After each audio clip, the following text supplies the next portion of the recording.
आज हम बात करेंगे ऑरेंज इकोनॉमी के बारे में जो हमारे बजट 2026 में बहुत इंपॉर्टेंट टर्म आया है orange orange economy. Orange economy refer economic activity that drive value from creativity. Orange economy एक प्रकार का ऐसा इकोनॉमिक एक्टिविटी है जो क्रिएटिविटी से, कल्चरल से, नॉलेज से, इंटेलेक्चुअल प्रॉपर्टी से डिपेंड है। टर्टरी सेक्टर का पार्ट हुआ, किस तरीके से आप अपने नॉलेज का बेसिक यूज करते हैं, अपने क्रिएटिव का यूज करते हैं किसी तरीके का टर्म ऑफ ट्रांजेक्शन में। इंटेलेक्चुअल प्रॉपर्टी किस, कोई बुक लिख रहे हैं, कोई फिल्म बना रहे हैं, कोई सिनेमा बना रहा है, कोई कंटेंट क्रिएटर बना रहा है, ये बात पता। टर्म वाज पॉपुलराइज, जो आज ऑरेंज इकोनॉमी इतना चर्चित वर्ड है, उसे पॉपुलराइज किया था इंटर अमेरिकन डेवलपमेंट बैंक। उसे बता सबसे पहले पॉइंट किया था अमेरिकन डेवलपमेंट बैंक के द्वारा। And broadly include such sector, उसमें इंक्लूड किया गया, ऑरेंज इकोनॉमी में इंक्लूड किया गया आर्ट्स को। किस तरीके से कोई परफॉर्म करता है आर्ट्स को, किस तरीके से अपने कल्चर को करता है, डिजाइन को, चिप का डिजाइन, मैन्युफैक्चरिंग, एयरप्लेन का डिजाइन बताता है। मीडिया मीडिया अपने वैल्यू से, अपनी आवाज से किस तरीके से लोगों को इन्फ्लुएंस करता है। एंटरटेनमेंट, फिल्म कैसे एंटरटेनमेंट करती है। एडवर्टाइजिंग इंडस्ट्री कैसे एडवर्टाइज करके अपने अर्न कमाती है। आर्किटेक्चर कैसे एक फिल्म बनाता है, कैसे एक पिक्चर बनाता है। आर्किटेक्चर कैसे एक बिल्डिंग का डिजाइन बनाता है। सॉफ्टवेयर, गेमिंग के बारे में बताता है। फैशन, फैशन किस तरीके से फैशन डिजाइनिंग होती है।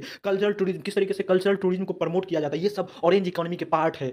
और इट रिप्रेजेंट इंटरसेक्शन इकोनॉमी, एक प्रकार के ग्लोबल इकोनॉमी में पार्ट होता है। जैसे आप यूट्यूब वीडियो बना रहे हैं तो इसकी पूरी दुनिया में अलग अलग अपनी पहचान है। Making crucial component of modern knowledge based आज की इकोनॉमी अटेंशन बेस्ड इकोनॉमी है, जो बताता है कि नॉलेज ही इकोनॉमी का सबसे बड़ा सोर्स है। कोई यूट्यूबर है, कोई क्रिएटर है, कोई आर्किटेक्चर है, कोई फाइनेंशियल डिजाइनर है, कोई चिप डिजाइनर है, कोई मार्केटिंग देखता है, कोई एडवर्टाइजिंग डिजाइनिंग करता है। इस तरीके से ऑरेंज इकोनॉमी इज बेसिस और इंटेंजिबल एसिड, यह एक प्रकार का इंटेंजिबल, ऑरेंज इकोनॉमी में इंटेंजिबल है, कोई टेंजिबल नहीं, किसी प्रकार का टेंजिबल बेस नहीं। ये बात करता है आइडिया पे कि आपकी आइडिया को कैसे बेचोगे, फिल्म को कैसे प्रमोट करोगे, किस तरीके से कोई ब्लॉग बना के प्रमोट किया जा सकता है। क्रिएटिव को, टैलेंट को, इनोवेशन पे फोकस करता है रैदर देन ट्रेडिशनल फिजिकल कि कोई दुकान खोल के कुछ बेच रहा है, इस पे नहीं। वो इंटेलेक्चुअल पे, इनोवेशन पे फोकस करता है।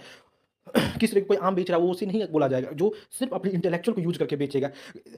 इन द ईरा ऑफ डिजिटलाइजेशन, और आज डिजिटल युग का दौरान है। एंड ग्लोबलाइजेशन, क्रिएटिव इमर्जर की driver of creative he economic growth के लिए सबसे बड़ा की ड्राइवर है।